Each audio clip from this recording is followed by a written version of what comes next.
All right, it is movie review time again, and I just had the opportunity to watch the new Russell Crowe movie, The Pope's Exorcist.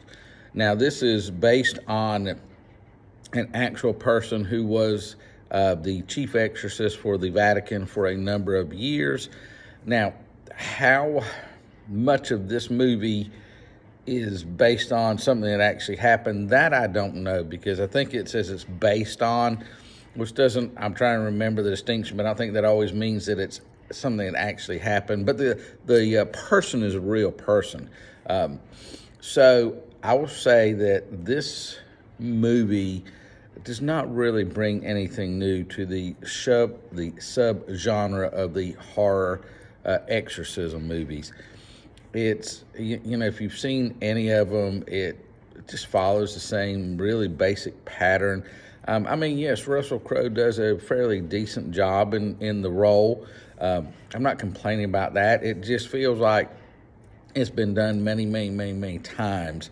And you still, of course, have the top one, The Exorcist, and it doesn't really approach that one at all.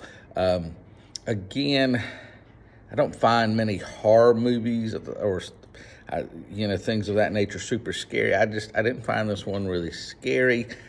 I don't think that worked too much.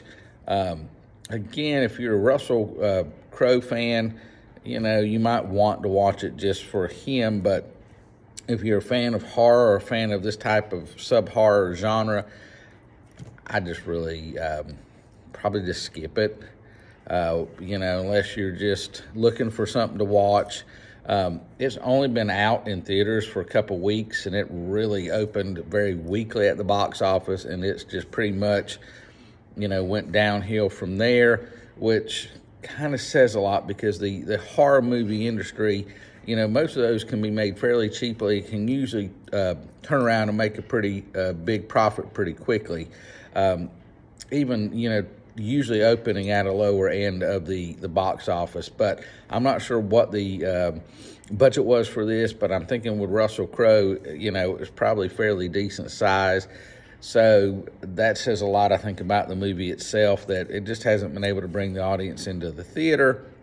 So, if it's still playing near where you live, like I said, just wait. Save your money.